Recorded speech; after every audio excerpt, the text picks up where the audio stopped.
I'm on location today at our McWherter Library, and several months ago, one of our viewers of the President's Perspective sent me a note and said, "Why have you not highlighted our library?" I remember when I was there, I think in the 70s, the library was the place to be.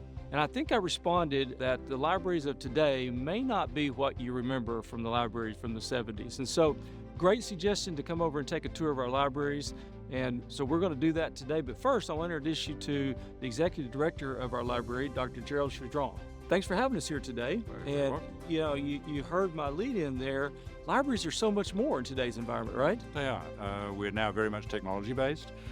We also have not just the databases and the online serials that many people are familiar with now, but also technology such as a makerspace, which we have in this library, but also we have 3D printers, we have laser cutters, we have that kind of thing, which people who are not necessarily in that field, but they can experiment with them and get familiar with them.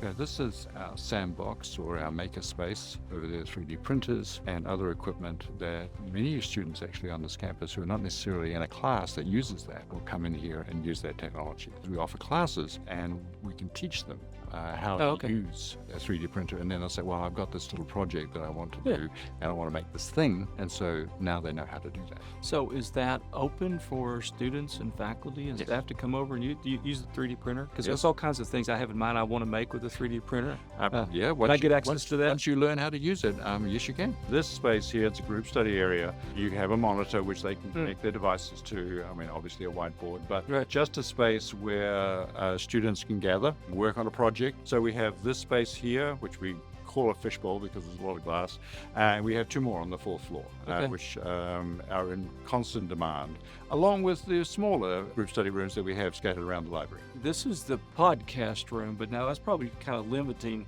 This is a very professional looking studio here with the sound dampening walls and all the equipment. I had no idea.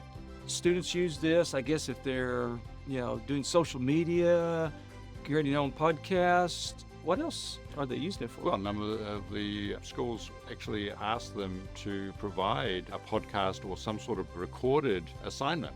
So that is more and more in demand, and so therefore students are coming in here and they're saying, well, I need this to complete an assignment. Right. So that was a need, and that's what we addressed. Thanks so much for joining us today. Thanks for the great work you do here at the library, and I'm glad we're able to get over here and feature the library today. Thank you. We're very good to see you here. Thank you so much.